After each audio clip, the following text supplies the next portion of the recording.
Me acomodé en el mullido terciopelo color ébano del espacioso asiento posterior de la limusina Cadillac y verifiqué la hora en mi Omega. El recorrido hasta los estudios Burbank de la NBC, de acuerdo con la agente de relaciones públicas que se encargaba de mi gira, se llevaría cuando menos 50 minutos en el tráfico del anochecer. Este era el punto culminante, grandioso y perfecto de 3 semanas de entrevistas para los periódicos, de presentaciones personales en la radio y la televisión, como invitado en sus programas y de fiestas para firmar autógrafos en las librerías de costa a costa.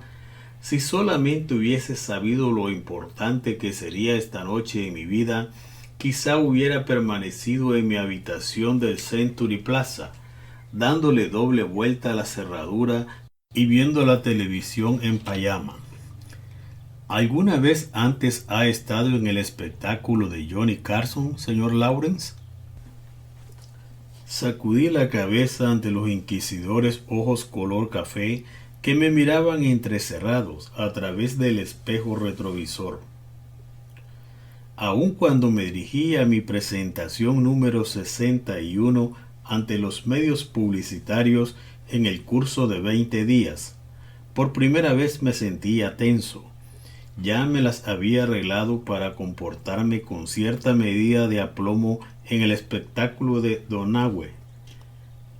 Había charlado con Mary, bromeado con Snyder y aún estrechado la mano de Denai, con la esperanza de que el personal de las limusinas Tanner me hubiese enviado un chofer que no fuera conversador, pero no tuve esa suerte. He leído un buen número de sus libros, señor Lawrence, extraordinarios. A mi esposa y a mí nos fascinan. Es usted muy amable, respondí antes de poder detenerme. Una acción refleja solo una frase que muchos actores emplean repetidas veces para agradecer los elogios vehementes y con frecuencia incómodos que les prodigan sus admiradores.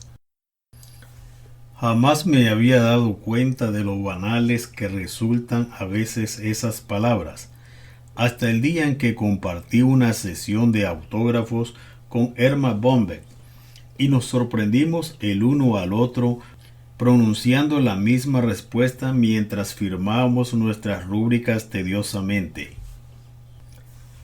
A Erma el incidente le causó hilaridad, pero ambos decidimos que a partir de ese momento seríamos un poco más creativos en nuestra conducta humilde. Mi chofer, con habilidad, hizo avanzar lentamente su carroza reluciente para abandonar la entrada circular del hotel, atestada de Mercedes, en dirección a la Avenida de las Estrellas. Usted debe ser un hombre sumamente inteligente, señor Lawrence. Sí, señor, todo un genio. No sé cómo puede inventar todos esos crímenes imposibles y después hacer que encajen todas las piezas. Nunca he podido llegar a saber quién es el asesino hasta no haber leído las últimas páginas. Jamás. Su material es todavía mejor que esas antiguas de Sherlock Holmes. Sí, señor. Muchas gracias. Incliné la cabeza hacia atrás cerrando nuevamente los ojos, cuidando de no cruzar las piernas y arrugar el traje de paño color café de Calvin Klein. Había insistido que llevara para el espectáculo de esta noche. Sherlock Holmes había dicho que el hombre, mientras nos deslizábamos sobre nuestros cojines radiales en dirección a Burbank, traté de mantener la mente apartada del espectáculo, intentando recordar los nombres de todos los maestros de las novelas de misterio con quienes me había comparado durante mi gira. Los nombres de Red Stowe, Agatha Christie se habían mencionado a menudo, así como el de mi favorito Van Dyne. El nombre de John Dixon Carr también había surgido con frecuencias.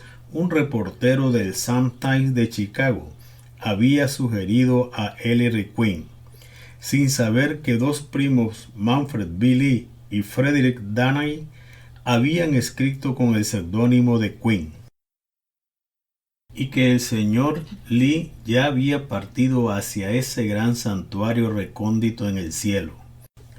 Una joven entusiasta del Reader Digest aún había llegado a comparar lo que fue efusivamente llamó el realismo vivido de mis escritos con el mejor escritor de novelas policíacas de Francia, Georges Simenon.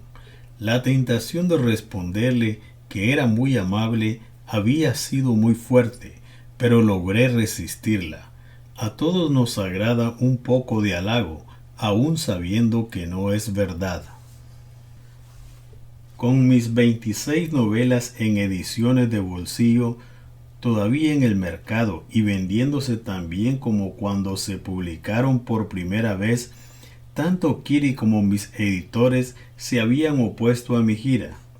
Mi esposa había insistido en que era una intrusión innecesaria en mi tiempo y mis energías, y mis editores estuvieron de acuerdo, afirmando que, de cualquier manera, todos los libros de Matt Lawrence aparecían en la lista de los libros de mayor venta.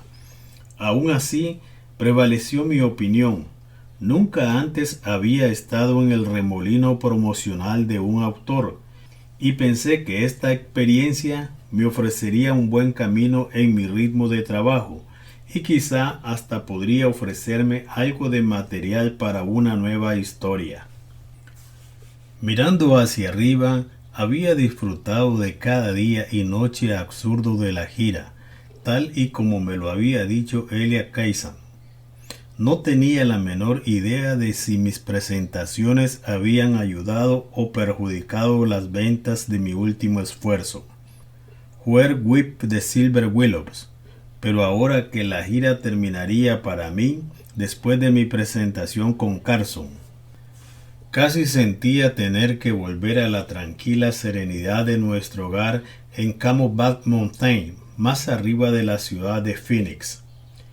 Exactamente 48 minutos después de abordar la limusina, se desvió en West Alameda, en dirección a un bosque de altos cercados de alambrados, deteniéndose ante una puerta en su interior, el tiempo suficiente para que el vigilante reconociera a mi chofer, y después se deslizó hasta llegar a una puerta sin ningún letrero.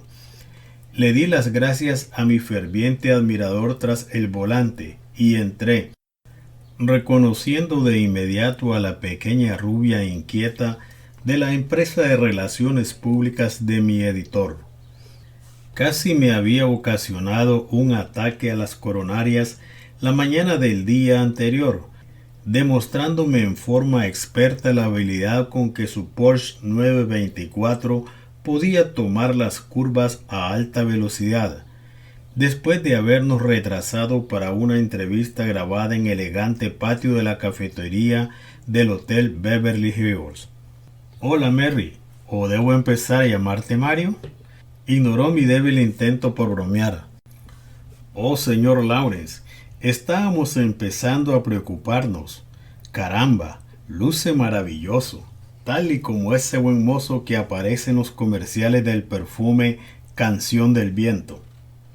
Bueno, jovencita, como jamás he visto esos comerciales, no sé si eso es un cumplido o me ha clasificado en una categoría que dudo mucho que me atraiga. Sacudió la cabeza con desenfado y se rió. Ah, sí que lo sabe, sígame, lo conduciré al famoso Salón Verde. Creo que los demás invitados ya se encuentran allí. La grabación se iniciará en unos 30 minutos. En el interior del Salón Verde, que por cierto no es verde, Mary me presentó a un joven del personal de Johnny Carson, llamado Alfred. Después me dio un ligero beso en la mejilla, me deseó suerte y desapareció. Alfred me preguntó si me agradaría conocer a los demás invitados al programa y le respondí afirmativamente. Primero estreché la mano de Charles Nelson Rill, comediante y director, quien admitió haber sido admirador mío durante años y lo demostró recitando cuando menos una docena de títulos de obras mías. Le respondí felicitándolo por su dirección tan llena de sensibilidad en la hazaña de Julie Harris de la representación de la vida agitada de Emily Dixon. Después llegó Jimmy Stewart en persona, presentándose él mismo. Muy pronto encontramos nuestro terreno en común, puesto que ambos servimos en la 8ª División de la Fuerza Aérea durante la Segunda Guerra Mundial. Por último, estreché la mano de una cautivadora cantante morena, Donna Theodory, quien me recordó mucho a la chica de las fotografías favoritas de nuestro escuadrón, Jem Rosso. Poco después se pidió cortésmente a los amigos de los invitados que abandonaran el salón y quedamos los 4 solos, para mutuamente tratar de levantar nuestro valor menguante, en lo cual fracasamos por completo.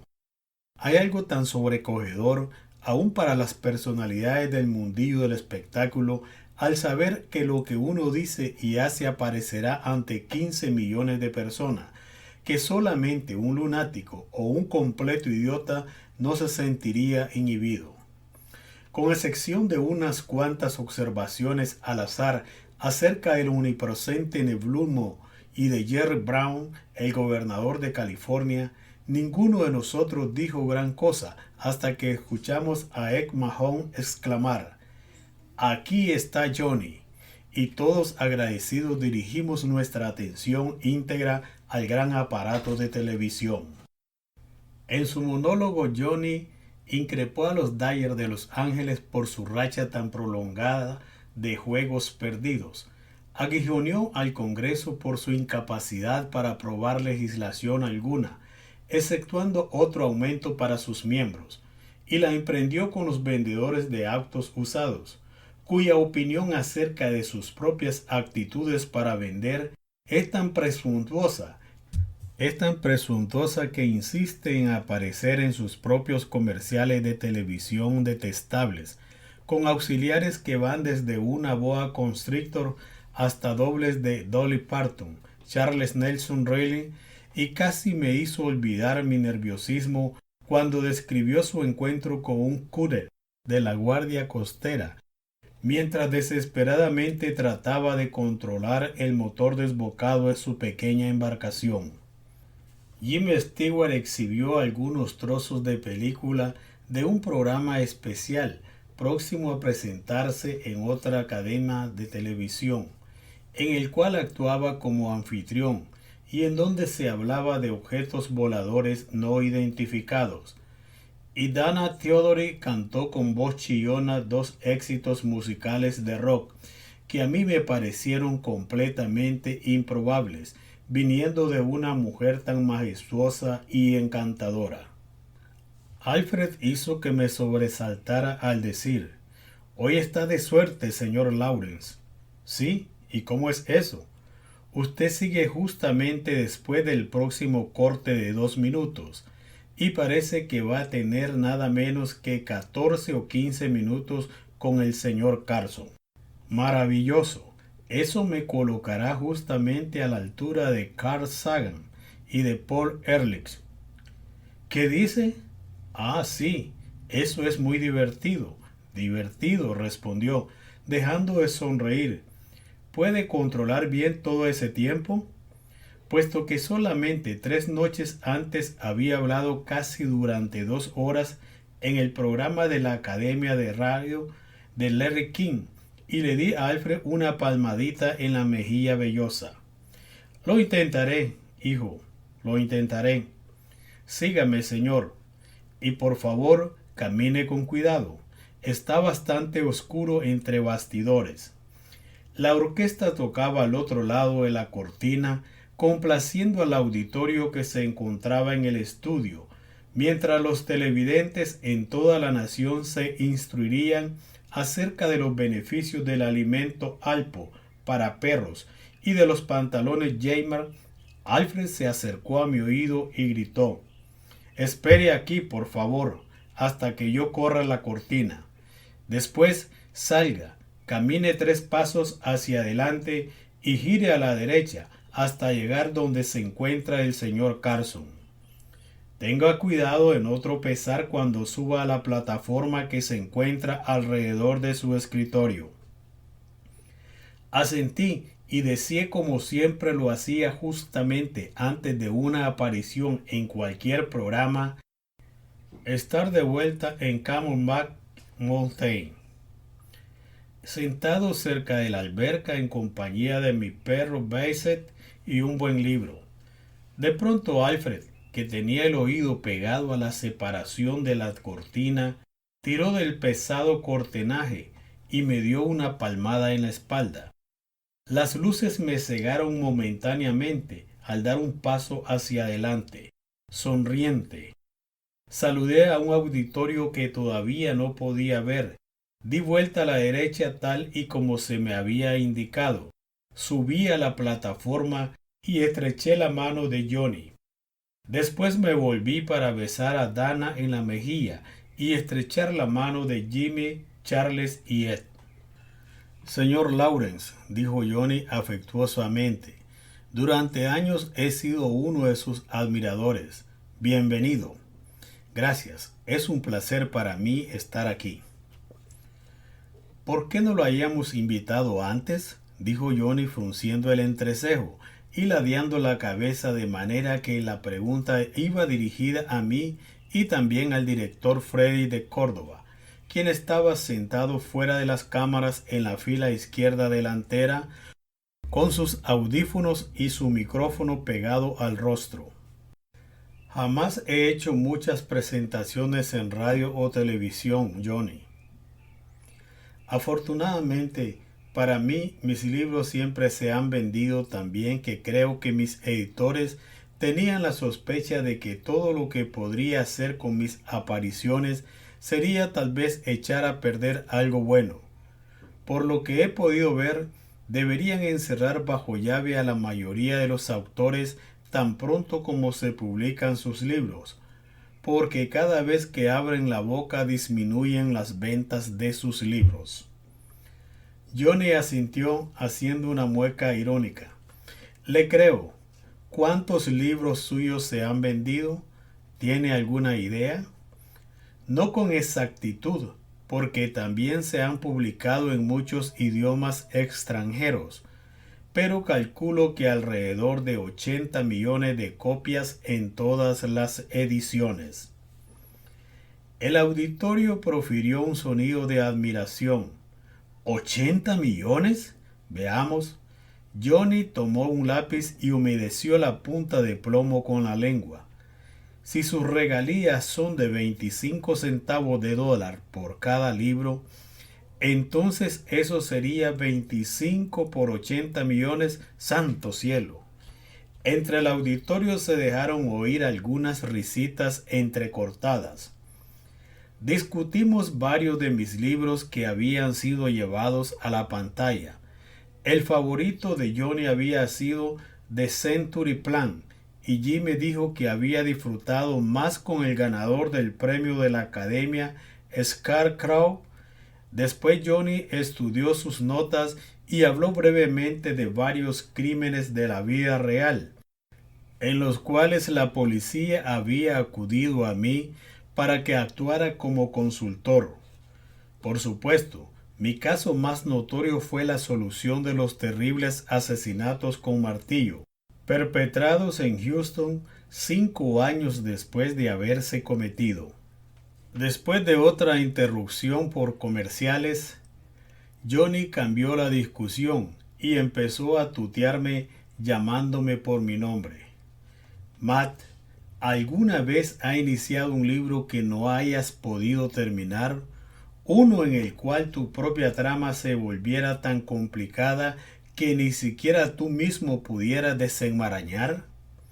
Vacilé. Tomé mis campanitas internas del instinto de conservación. Empezaron a sonar, advirtiéndome que estábamos aproximándonos a aguas peligrosas.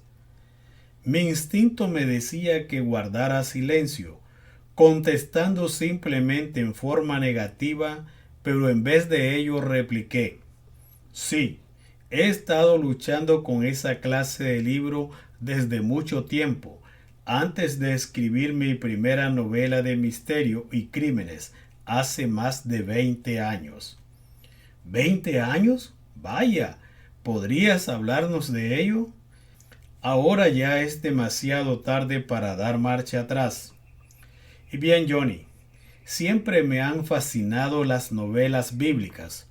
Tú sabes, Ben-Hur, El manto sagrado, El cáliz de plata, y durante muchos años he estudiado libros que hablan de la vida de Jesús. Probablemente posee una de las colecciones más completas en todo el mundo en su clase, por lo menos de propiedad privada.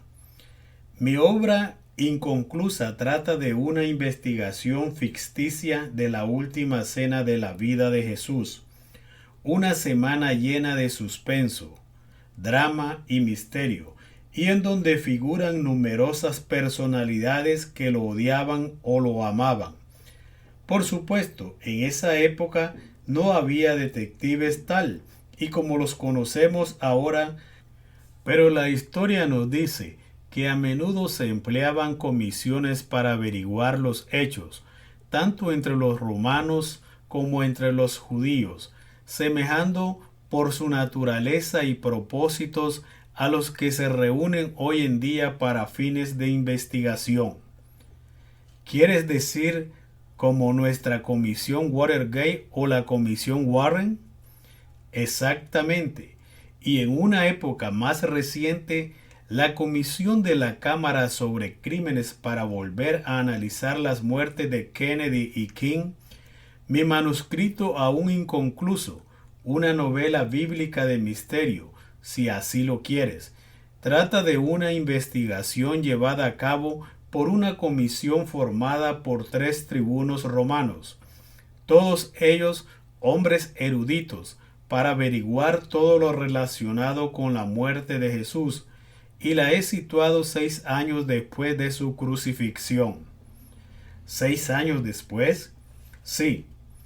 Para entonces, el gobernador romano de Siria, Lucio Vitelio, había llegado a preocuparse grandemente por el creciente número de seguidores de Jesús, que para entonces se llamaban a sí mismos cristianos, y estaban levantando a la gente en la provincia bajo su mando en un vasto territorio que incluía a Israel o Judea, como Roma llamaba a la pequeña nación de judíos conquistados.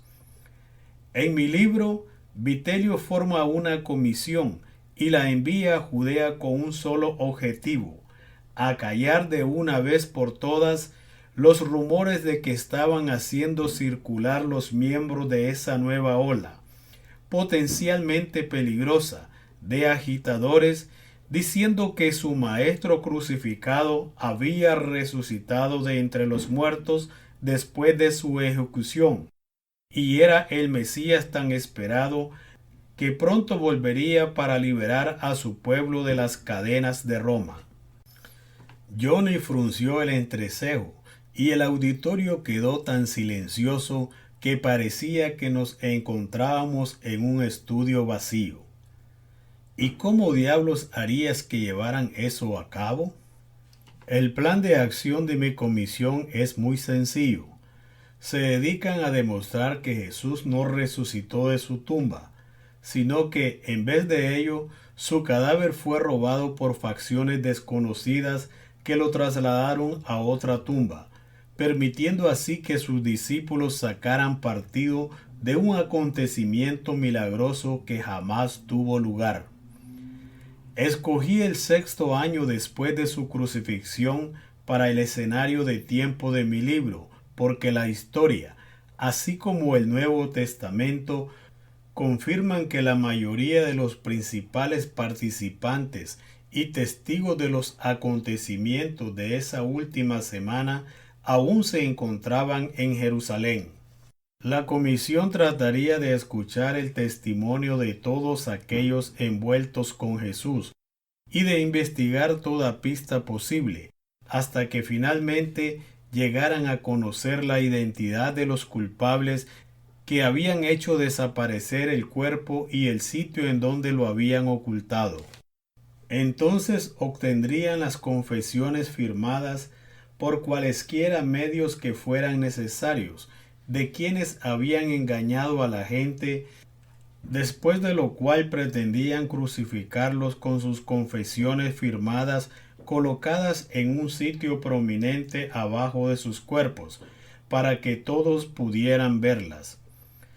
Los restos de Jesús también se recuperarían y se exhibirían, destruyendo así ese nuevo movimiento tan peligroso antes de que estuviera completamente fuera de control y amenazara la paz de Roma. En mi libro aún llegué a dar un nombre a ese grupo formado por los 3 tribunos. Comisión, Cristo que, por cierto, también es el título del libro. Johnny se veía confundido. Durante algunos momentos golpeó nerviosamente con el lápiz sobre la cubierta de su escritorio, antes de estirarse para tocar mi brazo. Matt, no estoy muy seguro de que te comprendo. ¿Quieres decir que durante 20 años has estado escribiendo un libro en el cual esperas demostrar, a través del testimonio de aquellos que conocieron a Jesús, que no resucitó de entre los muertos? No, Johnny. Lo estaba escribiendo de tal manera que a medida que se desarrolla la trama y la comisión examina a testigos como Poncio Pilato, Pedro, Mateo, Santiago, el sumo sacerdote Caifás y varios más, todos los miembros gradualmente empiezan a darse cuenta de que la evidencia señala en otra dirección de la que habían provisto, y de que jamás podrían recuperar el cuerpo de Jesús ni aprehender a ningún culpable implicado en el robo de una tumba, porque nada de eso ha tenido lugar.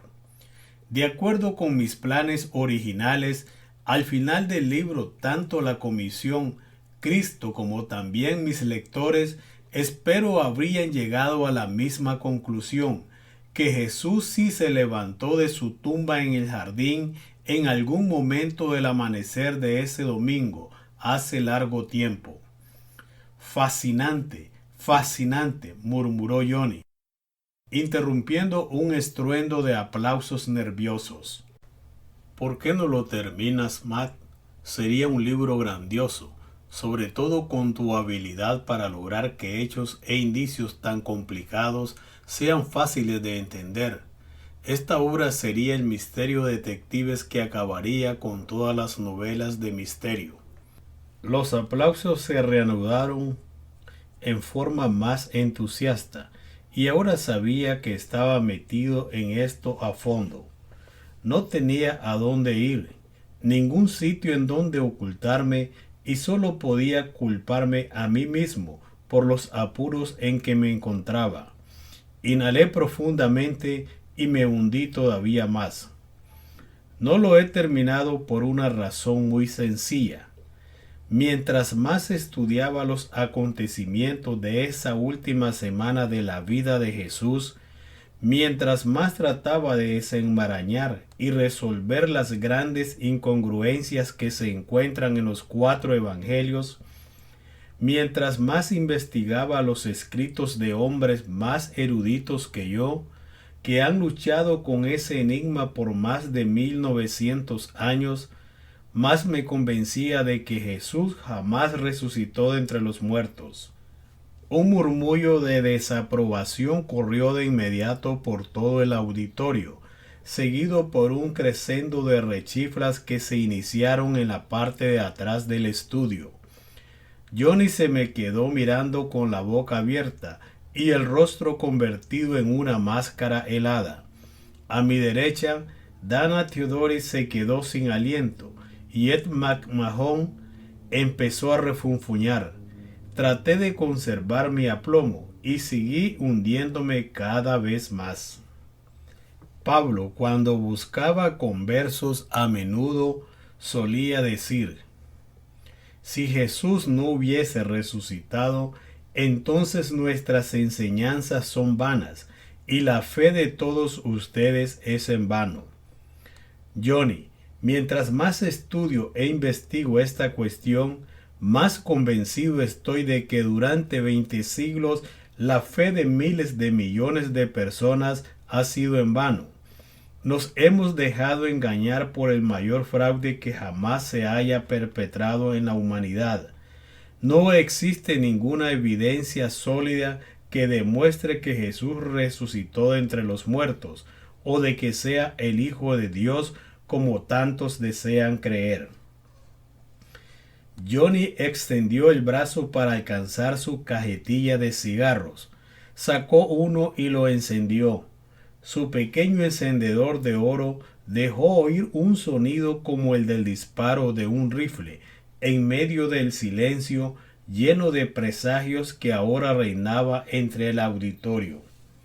Yo continué.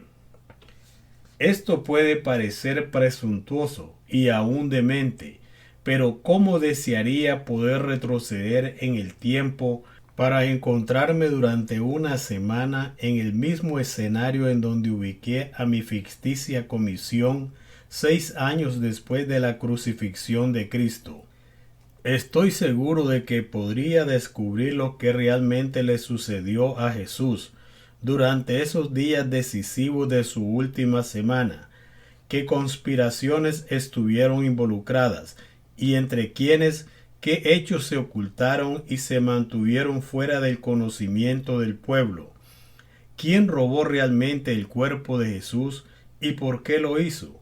Y especialmente, ¿cómo es posible que la verdad, cualquiera que haya sido, desapareciera tan repentinamente y ahora ya no tengamos ninguna base, excepto rumores que hace casi 2000 años?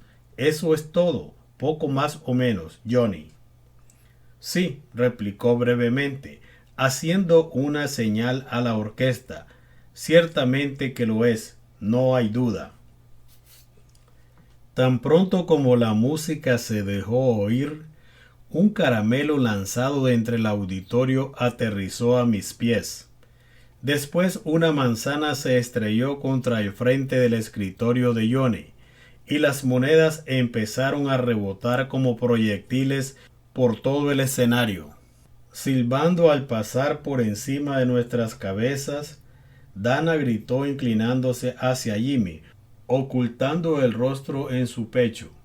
Un murmullo siniestro corrió entre la multitud y pude ver a Freddy de Córdoba haciendo señales frenéticas a las personas que se encontraban en el interior de la caseta de ingenieros, circundada por cristales. Una mujer obesa de cabello gris saltó desde su asiento en la primera fila, corrió hasta el borde del escenario y sacudió su puño regordete en dirección a mí, al mismo tiempo que gritaba algunas palabras que no pude escuchar por encima del clamor.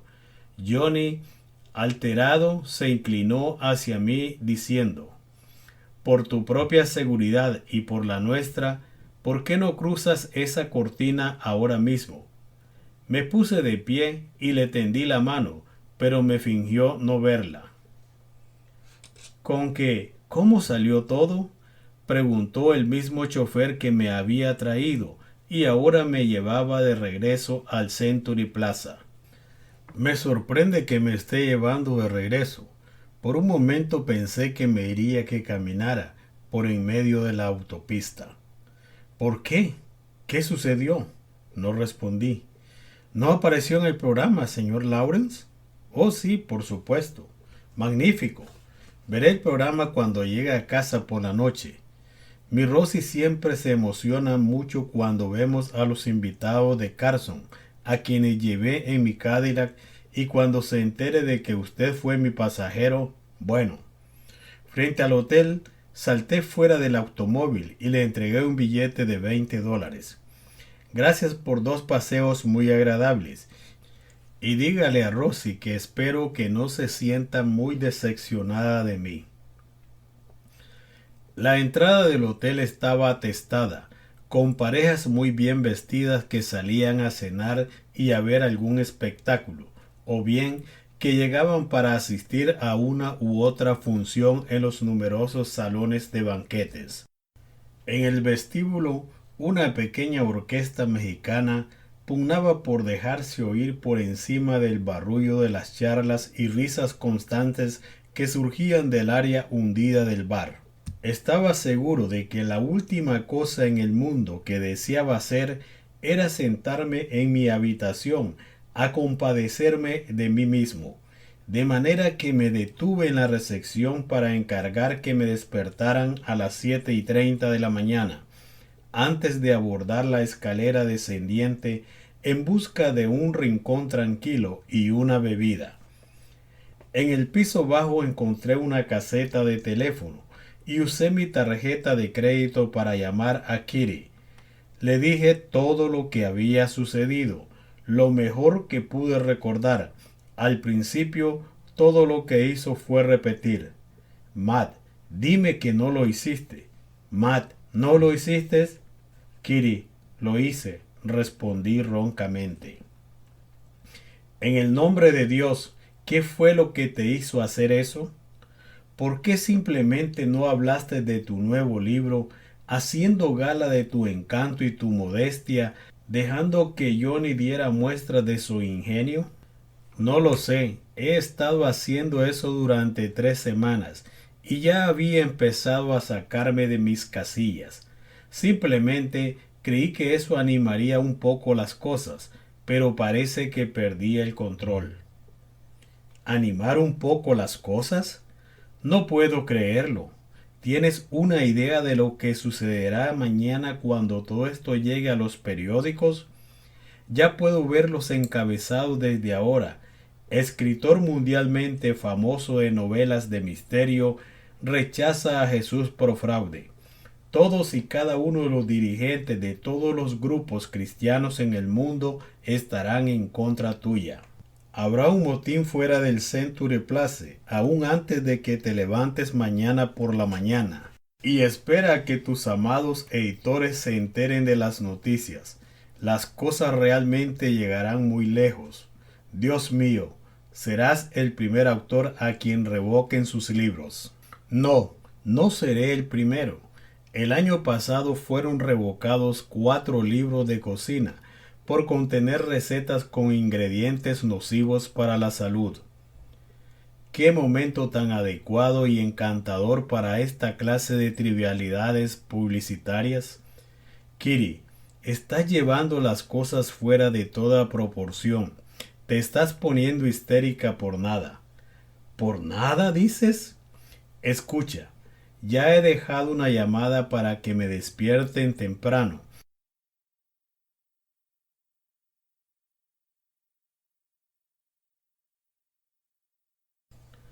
Porque pensaba jugar 18 hoyos con Lemon en Hillcrest. En vez de ello, tomaré el primer avión que salga de aquí y estaré en casa antes del mediodía. Te llamaré desde Sky Harbor y tranquilízate. Te amo. Yo también te amo, idiota. Simplemente no comprendo por qué tenías que hacer algo tan estúpido. Es como si a cada momento trataras de destruir todo aquello por lo que has trabajado tan arduamente. Constantemente estás tentado al destino, esos deslizamientos en paracaídas, esa loca lancha rápida, la ascensión a esas estúpidas montañas, siempre tratando de ver hasta dónde puedes forzar la suerte. Hazme un favor, te lo suplico. Por supuesto, cualquier cosa. ¿No has estado bebiendo mucho, excepto 1 o 2 tragos en una cena o en alguna fiesta, desde hace mucho tiempo? Mucho tiempo. Gracias a Dios. Por favor, no trates de ocultarte en una botella esta noche. Te lo prometo. Te amo. Yo también te amo, Matt. Kitty, ¿sí? Una cosa más. ¿Qué cosa? No te pierdas el programa de Carson hoy por la noche. Hay invitados muy importantes. Colgué el teléfono. Siempre me trastorna escuchar a una dama renegar. La caseta telefónica estaba sofocante. Me enjugué la frente y caminé hacia el salón de la planta baja del Plaza, un sitio llamado el Salón Granada. Consulté mi reloj. Casi faltaban 3 horas para que saliera al aire el espectáculo de esta noche. Pedí mi bebida favorita. Tomé asiento en un taburete en el bar casi vacío y me instalé para ver los programas de televisión de más auditorio en el viejo aparato colgado precariamente encima de varias hileras de botellas medio vacías. Con un control cuidadosamente de las bebidas, apenas iba en mi quinto escocés ligero, cuando las palabras de Edmund Hannon, "Aquí está Johnny", me recordaron cuál era la causa de que me encontraron a solas, sentado en un bar ya cerca de la medianoche, un hábito con el que había roto hacía ya mucho tiempo. El salón ahora estaba atestado, saturado de cuerpos y de ruido, y en el bar había 3 hileras de agentes de seguros que acababan de asistir en el salón de baile principal a lo que debió ser una conferencia sobre la perseverancia, porque en ese momento todos trataban con gran entusiasmo de llegar al punto de embriaguez antes del último toque. Ninguno de los agentes de seguros prestó gran atención al monólogo de Johnny o a las aventuras marítimas de Nelson Reilly, ni tampoco a los objetos voladores no identificados de Jimmy Stewart, mientras seguían bebiendo sus cervezas Coors y comparando su producción de ventas. Solamente cuando Donna Theodore empezó a cantar, el lugar se calmó lo suficiente para poder escuchar a esos resueltos miembros de la comunidad haciendo algunos comentarios acerca de Dana que se hubiera avergonzado de repetir delante de sus hijos. Por último, por encima del estrépito, escuché a Johnny haciendo la presencia de una de las principales autoridades criminales de todo el mundo, así como el escritor de novelas de misterio más popular de nuestros tiempos. Ordené otra bebida, y mientras el cantinero la servía, señaló hacia el aparato de televisión, exclamando: «Ese es usted, ¿no es así?». Justamente en ese momento debí pagar la cuenta del bar y apresurarme a subir las escaleras hasta llegar a mi habitación para ver el resto del programa. En vez de ello, asentí con un movimiento de cabeza, y muy pronto se corrió la voz entre todos los bebedores de que el tipo a quien estaban viendo en el programa de Carson se encontraba sentado en el bar. Traté de escuchar lo que le había dicho a Johnny acerca de los asesinatos con martillo cometidos en Houston, pero solamente pude captar algunos fragmentos por encima del ruido de la multitud. Después pasaron los comerciales y pude darme cuenta de que me sentía cada vez más tenso cuando el letrero de «Aún hay más» brilló en la pantalla. ¿Más? ¿Y en qué forma?, pensé. Todo resultó peor de lo que me había imaginado. Cuando finalmente anuncié que había sido incapaz de encontrar alguna prueba aceptable de que Jesús había resucitado entre los muertos y que creía en millones de cristianos se habían dejado engañar por un fraude a lo largo de 20 siglos, el camarógrafo perversamente enfocó el lente de acercamiento para hacer algunas tomas de los rostros, alternando entre mi cara seria y el gesto perplejo de Johnny. Los micrófonos de acercamiento aún llegaron a captar algunas de las rechiflas y abucheos antes de que Doug Servincen y su orquesta misericordiosamente pusieran fin a esa parte. Después de los 3 últimos comerciales, Johnny hizo su resumen acostumbrado, anunciando primero a los invitados para la noche siguiente. Después, La cámara lentamente enfocó a Rayleigh, a Stewart, a la señorita Theodore, mientras el anfitrión agradecía a cada invitado su presencia, enfocando finalmente la silla vacía que yo había ocupado antes de mi salida precipitada. Johnny murmuró algo acerca de la libertad de expresión y del derecho de todo norteamericano de expresar sus opiniones sin importar lo desagradables que puedan ser para el resto de la gente. Pero cuando el auditorio nuevamente comenzó a silbar, sonrió débilmente y se despidió deseando a todos las buenas noches. Me había concentrado tan intensamente en el programa que no me di cuenta de la calma que reinaba en el salón. Ahora vi un gran espacio a mi alrededor, como si de pronto todos y cada uno se hubieran enterado de que yo tenía lepra. Estaba a punto de firmar la cuenta del bar cuando sentí en mi hombro una mano pesada, y al volverme miré los ojos inyectados de sangre de un gigante de mandíbula cuadrada, vestido con un traje informal de algodón, con las mangas enrolladas casi hasta la altura de los codos. Se balanceaba vacilante hacia adelante y hacia atrás, y su acento era completamente tejano. Perdóneme, señor, pero ¿fue usted quien acaba de decir todas esas cosas malas de Jesús, insinuando que todos los cristianos somos unos tontos por creer en él? En toda mi azarosa vida me he encontrado en algunas situaciones de perdedor, de las cuales pude salir adelante en lo que parecía ser un trance difícil, pero esta era una confrontación que sabía era imposible ganar, ni siquiera evitar. Todos los presentes se habían vuelto a mirarnos, excepto los dos cantineros, que en forma repentina y muy conveniente de pronto habían encontrado cosas que hacer en el extremo opuesto del bar. Sonreí forzadamente.